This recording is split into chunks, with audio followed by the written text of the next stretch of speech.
Apple and Google to integrate next. That's humility. Focus is focus upon your core value proposition, store of value. Humility is accept the fact that Amazon, Facebook, Apple, and Google might have some asset that you don't have and accept their help.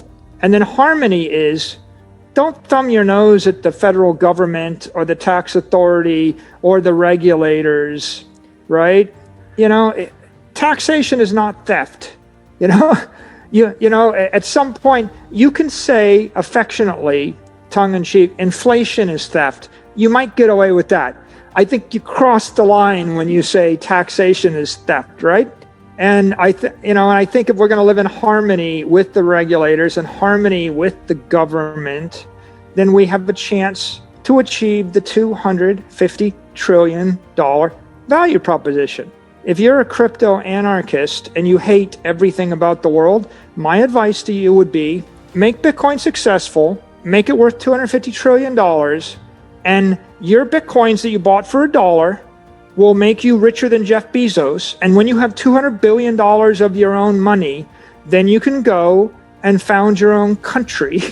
And you can be a crypto anarchist or go to Mars and declare, you can do whatever you're going to do. But first, get the money. First, be successful at the one thing you can be successful. And I think that's the lesson I learned. There are a lot of people much more successful than me in business, obviously, right? Amazon, Apple, Facebook, Google. Like, it's not hard to figure out who they are. They're on the front page, right? And more power to them. I think that my experience has just given me an appreciation for focus, humility, and harmony. And when you have a good thing, like don't screw it up. And if there's a biological metaphor for you, it's a chambered nautilus. If you look at a chambered nautilus, it's nature's solution to growth under pressure. It starts small, and then it wraps around itself. It builds a shell twice as big again, twice as big, and geometrically it creates this golden triangle or golden mean. And it's always using its past assets as the superstructure, the foundation for its next expansion. And it grows 10,000 feet down, right? Under pressure, underwater pressure. If you have massive pressure on you from all directions all the time, how should you grow? You should grow like a spiral out, right? Because you don't want to reach beyond your fingertips because you will be smashed or broken. And the chambered nautilus is a stable growth structure under pressure. And I think we can learn a lot from that when we're thinking about how the industry evolves and how you evolve any particular business or product or service. I think that right now we're just in a situation where a lot of people still aren't focused.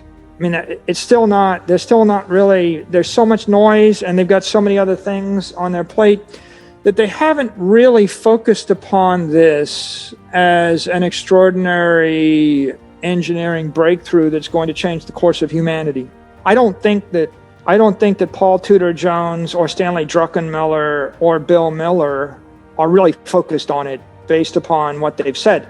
They're open to the idea of it existing, but it's still in a bucket of it's a financial instrument or a hedge of some sort, but they don't really quite get it.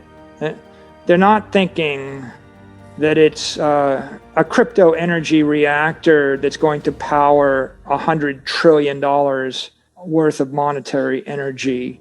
They're not even considering it. They haven't even considered it and dismissed it. See, like it's not like we disagree. It just like out there is noise, and somehow we need to get people to focus.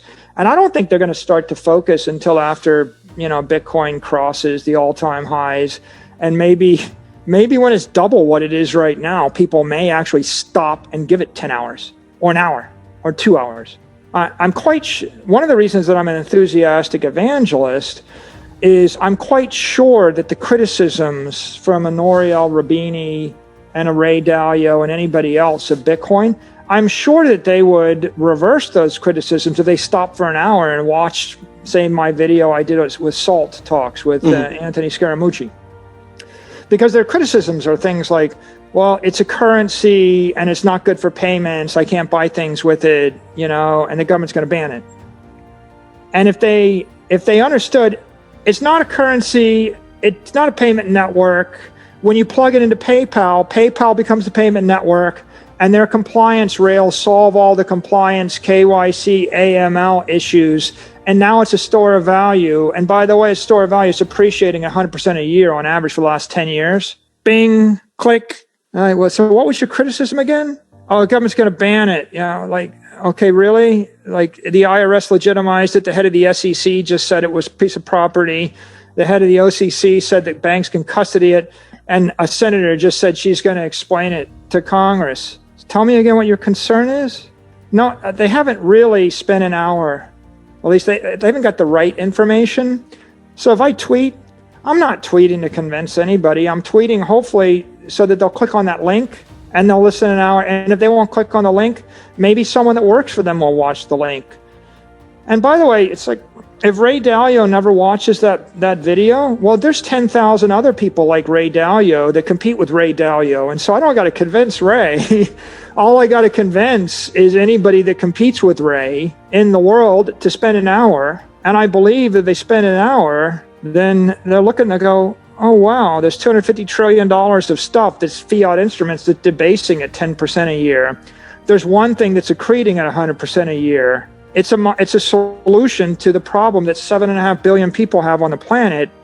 Oh yeah, and by the way, it'll make us billions of dollars. So now it just comes down to a simple estimate of how much of it do I want to own? 1%, 5%, 10%, 50%, 100% of my portfolio. It's that simple. The problem is they're just not even thinking about it that way yet. And we need to get their attention. And that will come bit by bit. And we had $500 million worth of cash, which is an asset, which was also a liability. Mm-hmm. In essence, it couldn't be clearer than your shareholders look you in the face and say, we don't value the cash at anything. When you have outside shareholders look you in the face and say, we looked at your company, your cash is worthless, they're sending you a message. So we had to make a decision. The obvious decision is we either give it all back to the shareholders by buying our stock back, and we leverage up the company and we decapitalize, or we we go buy another company or buy something that is more valuable than nothing, or we buy some assets. So we had a challenge, and if you have 10 million shares, you have 500 million, that's $50 a share. Well, when someone tells you that $50 a share is worth $0 a share, you got to do something. So what I did was work through this in a rational fashion. And ultimately, we concluded we couldn't buy another company with it. There's no way to diversify, or there's no accretive acquisition to be had on the horizon. So we went out to the market and we issued a $250 million tender offer combined with a $250 million purchase of Bitcoin. And you know the story of Bitcoin. It's like I looked at everything else and after I dismissed everything else, this is the only thing left. This is the moral hazard of shorting the dollar to leverage up the balance sheet. We found our way to Bitcoin because I thought it was the best thing for the customers. I thought it's the best thing for the employees. I thought it was the best thing for the shareholders. I thought it was the best thing for our vendors. And it's worked out so far, right?